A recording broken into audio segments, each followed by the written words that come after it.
saling klaim, Gepkin dipimpin Bishop Sinode, Pendeta Dr. Donald Sinaga MA maksah diakui negara.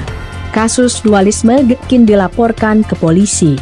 Kasus dualisme kepemimpinan Gereja Pantekosta Kudus Indonesia, Gepkin, mencapai babak baru setelah dilaporkan ke polisi. Kasus ini melibatkan klaim atas pimpinan organisasi agama tersebut. Menurut Ketua Umum Gepkin, Bishop Sinode PDT Dr. Donald Sinaga MA, Gepkin yang dipimpinnya adalah yang sah dan diakui negara sejak 1989. Meski terdapat dinamika organisasi dan klaim dari pihak lain, Gepkin bersikeras bahwa kepemimpinan mereka sah dan sudah diserahkan ke hukum untuk penyelesaian lebih lanjut. Dualisme, karena satu-satunya Gepkin yang berjalan terus dari awal adalah di kita. Dari tahun 89, sejak Sinode ini resmi menerima pengakuan negara, terus berjalan dengan baik. Tidak pernah ada perubahan, tetap pada tahun-tahun yang memang harus pergantian kepemimpinan. Terus berjalan, ini adalah periode yang kedua.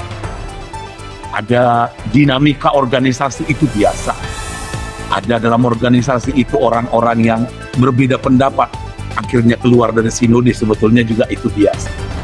Tetapi ketika mulai membuat aturan di luar anggaran dasar, anggaran rumah tangga sinode, dengan cara membuat mubeslu, bahkan melibatkan orang yang bukan Gepkin, melibatkan orang yang kartu jabatannya pasti tidak ada Gepkinnya. Artinya kan di Gepkin ini jelas, semua pejabat sinode itu SK-nya pasti saya dengan sekjen yang tanda tangani. Semua kartu jabatannya saya dengan sekjen yang tanda tangani. Artinya juga, itulah keabsahan seseorang jadi pejabat sinode. Nah, ketika orang menyatakan tiba-tiba saya menjadi pimpinan sinode Gepkin, ya ini dinamika hidup juga, dan kami menyerahkan kepada hukum.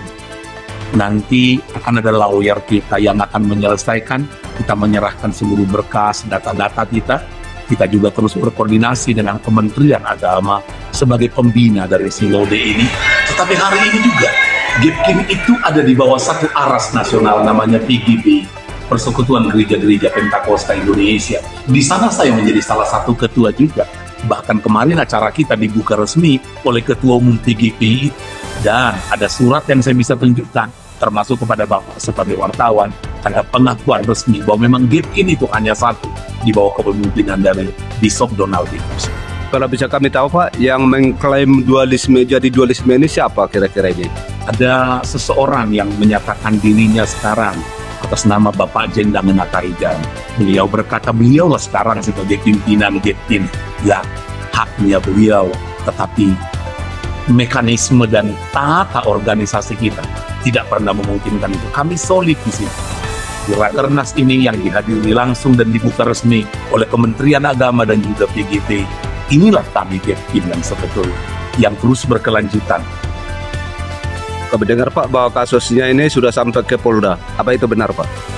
Kami belum ke Polda Pak, karena kemarin TKP-nya ada di daerah Poltabes. Jadi kita masuk di Poltabes, dan yang kami dapat informasi sudah mulai dipanggil saksi-saksi, orang yang berani membuat mubeslu, menandatanganinya, bahkan sudah mulai dipanggil juga ke atas, dan kami menunggu hukum.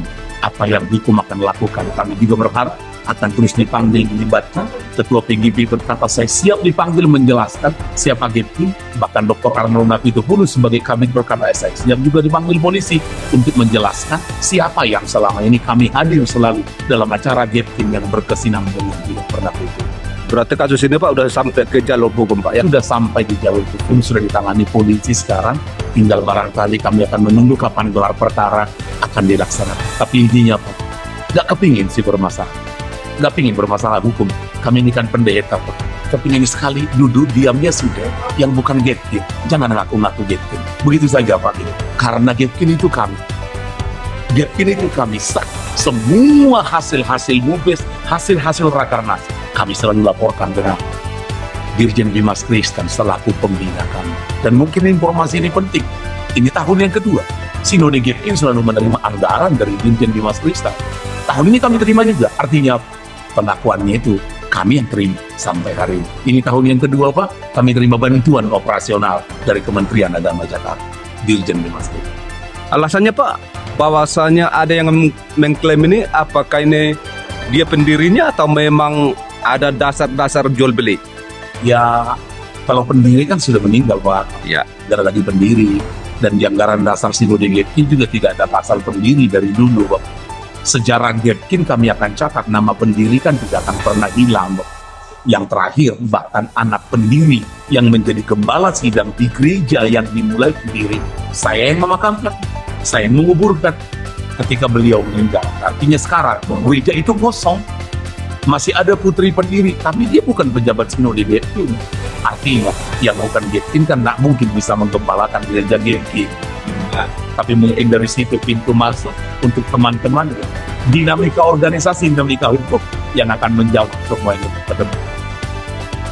Harapannya Pak untuk anggota Pentakosta semua atau umat supaya lebih bersatu atau gimana? Kalau Getkin bersatu sampai sekarang, kami solid.